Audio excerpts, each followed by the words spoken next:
Good morning guys. So তোমরা সবাই কেমন আছো, কি করছো? আর আজকে হচ্ছে শুভ অক্ষয় তৃতীয়ার প্রীতি ও শুভেচ্ছা প্রত্যেককে, ছোট বড় সবাইকে। আর আজকে এখন আমি দেখতে পাচ্ছ রেডি হয়ে গেছি। রেডি বলতে জাস্ট একটু টাচ আপ দিয়েছি, মানে একটু জাস্ট পাউডার আর একটু লিপস্টিক পরেছি, আর কিছু পরিনি। তো দিয়ে এখন আমরা বেরোবো। ওই যে বাপি ওখানে ঠাকুরই দিচ্ছে, আর ঠাকুর রেডি হয়ে গেছে। চলো ঠাকুরটা তোমাদেরকে দেখিয়ে দিই। সকাল সকাল ঠাকুরটা না দেখালে হবে না, চলো আগে ঠাকুরটা দেখা। তো এই হচ্ছে আমাদের মা লক্ষ্মী আর গণেশ। এই যে দেখতেই পাচ্ছ কি সুন্দর ঠাকুর দুটো। কালকে তোমাদেরকে মুখ দুটো দেখাইনি, আজকে দেখিয়ে দিলাম। আর এই যে ঝুড়িটা নিয়ে নিয়েছি, এই ঝুড়িটার মধ্যে এখন প্রসাদ নেব, যে ফুল নেওয়া হয়ে গেছে। আর ওইখানটায় আছে ধূপকাঠি, মিষ্টি। এই যে বাপি রেডি করে দিল। এখন আমরা বেরোবো মন্দিরে যাওয়ার জন্য, এটা পুজো করবো। চো, আর আমাদের গপুকে দেখো আজকে নতুন জামা কাপড় পরেছে। ওই যে গ্রিন কালারে পরেছে বড় গপু, ছোট গপু পরেছে পিঙ্ক কালারে। সো তোমরা দেখতেই পাচ্ছ কি সুন্দর, কি মিষ্টি লাগছে। এখন আমরা নিয়ে নিলাম ক্যান্ডেল, আর এদিকে নিলাম ধূপ। আর দেখো এটা এটা হচ্ছে দিয়ে ঢেকে দেবো। এখন ঠাকুরকে এভাবে ঢেকে সুন্দর করে নিয়ে যাবো। ঠিক আছে, চলো যাওয়া যাক তাহলে এবার।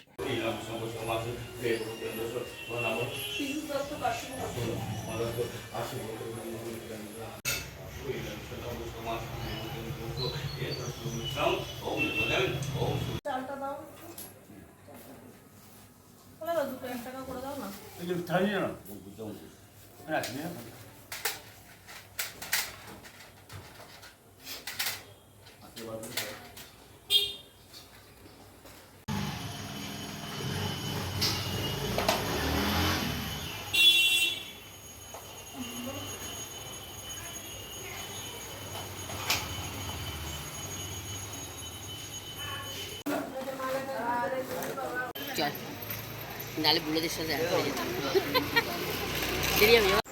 তো আমরা পুজো করে বাড়ি চলে এসে ঠাকুরগুলোকে এবার সাজিয়ে দেবো, মানে মা সাজিয়ে দেবে। আর এই যে গুজিয়া প্রসাদ নিয়ে হয়েছিল, আর এই যে কালকে রাত্রিবেলায় ফ্রিজে ঢুকিয়ে রেখে দিয়েছিলাম স্মুদিগুলো। এগুলো হচ্ছে তোমার হচ্ছে ক্যারামেল আছে, ক্যারামেলের স্মুদি দুটো, একটা আমার একটা মায়ের। আর বাবি আসলে পরে বাবিরটা দেবো। এখন আমরা চলো, এখন গরম থেকে এসেছি তো চলো এখন এগুলো খাই। আর এগুলো 10 রুপিস করে, তোমরাও অবশ্যই পারচেস করতে পারো। রিলায়েন্সে পাওয়া যায়, অথবা রিলায়েন্সে জানি আর কোথায় পাওয়া যায়, আই থিঙ্ক অন্য কোনো জায়গায়ও পাওয়া যায়।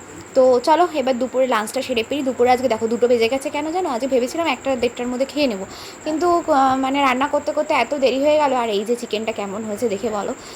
বেশ, আমি ঝাল খাই না তো আজকে মোটামুটি, আর বিরিয়ানি তো অল্প একটুখানি নিলাম। চলো এবার বসে পড়ি, খাওয়া যাক। এবার খেয়ে দেখি কেমন কি বৃত্তান্ত হয়েছে। চলো এবারে বসি। আর ঠান্ডা জলটা বাপিকে বলেছি বার করে নিয়ে আসো। চলো এবার ঠান্ডা জল দিয়ে বিরিয়ানি হ্যাঁ, এতদিনে ঠান্ডা জলের যেটা অসুবিধা ছিল এবারে সেটা নেই। এবার চলো বিরিয়ানিটা রেখে দিয়ে এবার খাওয়া শুরু করি।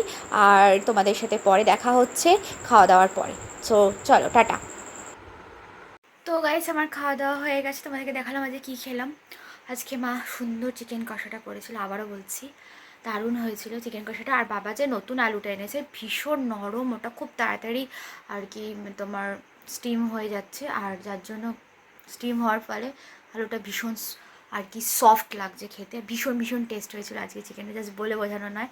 তো যাই হোক, এখন আমি মুখটা একটু ফ্রেশ, মুখটা ধুয়ে এসেছি, কিন্তু আমি এখন মুখে লাগাবো হচ্ছে রাত্রিবেলায় এই অ্যালোভেরা জেলটাই আমি লাগাই। মানে অ্যালোভেরা বলতে শুধু অ্যালোভেরা না, এটা দেখো রোজ অ্যান্ড অ্যালোভেরা। এটা কোথা থেকে নিয়েছি তোমরা যদি জানতে চাও অবশ্যই আমাকে কমেন্ট করে জানিও, আমি ডেসক্রিপশন বক্সে লিঙ্কটা দিয়ে দেবো। আর একটা জিনিসই আমি লাগাবো, সেটা হচ্ছে এই যে রোজ ওয়াটার। আর কিছু আমি আপাতত রাতের নাইট রুটিন বলতে আমার সেরকম কিছু নেই। সো এই দুটোই আমি এখন ইউজ করব, বাস এই তো ইউজ করি এখন ঘুমাতে যাব। কারণ কালকে হচ্ছে আমার অয়নদার হচ্ছে বার্থডে আর কি, খাওয়া দাওয়া আছে আর কি। আই মিন বার্থডে সেভাবে হয় না, তো এমনি জাস্ট আমরা খাওয়া দাওয়া করবো, তাই কালকে নৈহাটি যাব। তো অনেকটা রাত হয়ে গেছে। সো টাটা, দেখা হচ্ছে তোমাদের সাথে নেক্সট ব্লগে। তো ততক্ষণের জন্য বাই। তোমরা সবাই ভালো থেকো, সুস্থ থেকো। আর এই ব্লগটা কেমন লাগলো অবশ্যই কমেন্ট করে জানিও। আর তোমরা ওই ভিডিওটাতে বলবে কিন্তু অবশ্যই ফ্রিজটা কেমন হয়েছে, কালারটা কেমন হয়েছে, সব কিছু জানিও। আর যদি কোনো এনকোয়ারি থাকে অবশ্যই আমাকে কমেন্ট করতে ভুলো না। So tata.